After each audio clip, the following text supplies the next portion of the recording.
Shalom Bapak Ibu dan Saudara yang terkasih dalam Kristus. Jumpa lagi dalam SCMJ hari ini, Kamis tanggal 20 Januari 2022. Bacaan diambil dari Injil Markus 3 ayat 7 sampai 12. Firman pagi ini mengisahkan Yesus menyembuhkan banyak orang.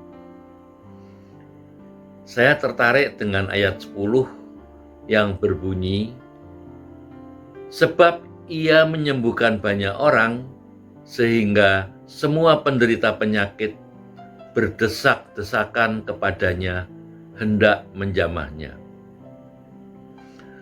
Bapak Ibu, Tuhan Yesus sungguh penuh belas kasih bagi siapa saja yang mau datang kepadanya. Saya teringat dalam hal ini pada waktu pandemi tahun lalu, khususnya bulan Juni dan Juli, saya merasa begitu mencekam. Hampir tiap hari mendengar berita kematian karena COVID. Hal ini membuat hidup saya tidak nyaman. Kondisi usaha juga mengalami penurunan secara drastis. Hidup terasa khawatir dan was-was.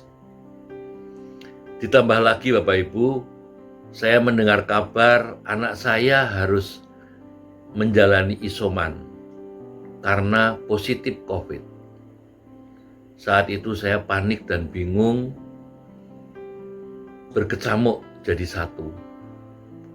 Mau nengok ke Jakarta tidak boleh karena lagi gawat-gawatnya penyebaran COVID. Untung cari jalan keluarnya tidak sampai berlarut-larut. Saya ingat Tuhan Yesus. Untuk itu saya lebih serius dan bertekun dalam doa. Baca firman lebih rajin. Dan saya hampir tiap malam doa syafaat untuk kesembuhan anak saya dan juga teman-teman saya yang terkena COVID. Puji Tuhan, berangsur-angsur rasa panik dan khawatir hilang. Saya lebih bisa berserah pada Tuhan Yesus dan anak saya tidak sampai dirawat di rumah sakit. Kondisinya makin membaik dan mengalami kesembuhan. Itu semua yang aku rasakan, betapa besar belas kasih Allah terhadap hidupan saya.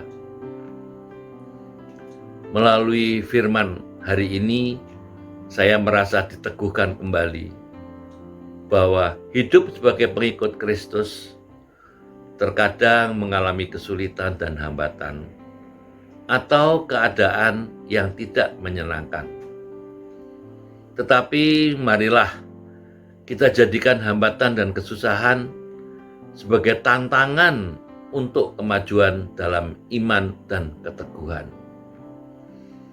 Iman pada Tuhan Yesus ditentukan dari dalam diri kita, bukan oleh keadaan di luar kita. Apapun yang terjadi dalam hidup kita, kita tetap punya tekad untuk tetap mengandalkan dan mengikuti Tuhan Yesus, serta selalu bersyukur. Demikian Bapak Ibu, sharing saya hari ini. Tuhan memberkati, berkah dalam.